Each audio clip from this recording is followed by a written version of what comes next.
These cheddar cheese muffins are way better than dinner rolls. You're gonna love them with your soups, salads, casseroles, chilies.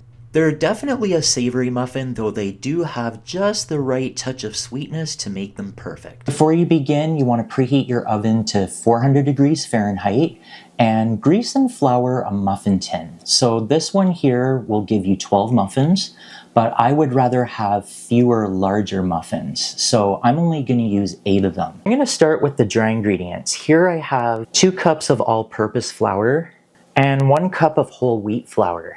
If you don't want to use whole wheat flour, go ahead and use 3 cups of all-purpose. Next, I'm going to add 6 tablespoons of sugar. That might sound like a lot, but these muffins aren't going to be too sweet. 3 teaspoons of baking powder, which is the same as 1 tablespoon. Half a teaspoon of baking soda, and 1 teaspoon of salt.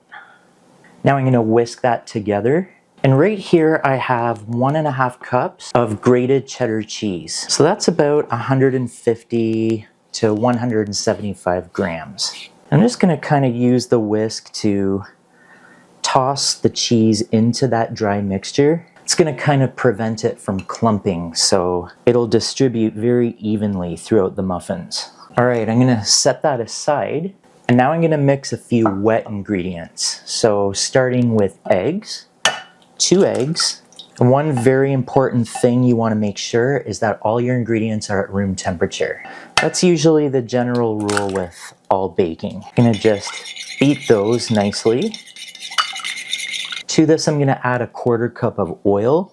And right here, I have 1 1/4 cups of buttermilk. So I'm going to get every little bit in there and whisk it all together till it's nice and smooth.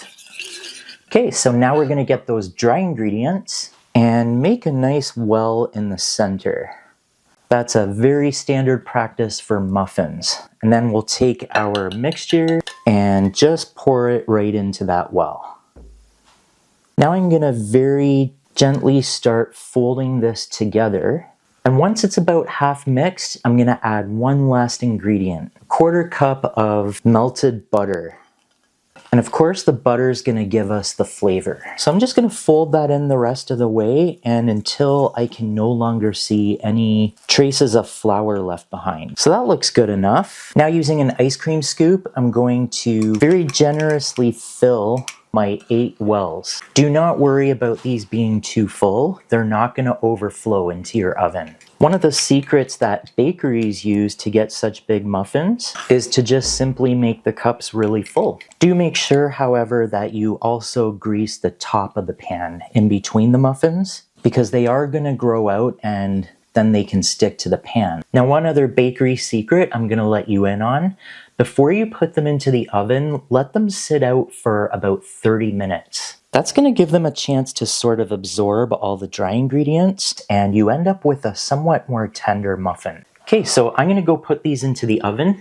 So bake your muffins at 400 for the first 5 minutes, then reduce the temperature to 375 and bake them for another 16 to 18 minutes. You can see how nice and big they turned out, but they didn't overflow at all. This is the way I like my muffins. So I'm just going to use a knife here to sort of ease them out.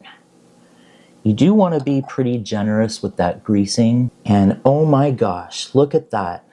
Look at how beautiful that muffin is. I am so happy how these turned out. And they look perfectly bakery style, nice and big with that perfect muffin top. Muffins are best enjoyed warm from the oven. One thing I love about these muffins is how they bake up with this slightly crisp exterior, yet the insides are so soft and fluffy and buttery. You can really taste all those tiny little flecks of sharp cheddar cheese. And I love how they have just the slightest little touch of sweetness. Not much, but just enough to make them perfect. Don't forget the full recipe link is in the description. Now if you like bran muffins, you might want to check out this video.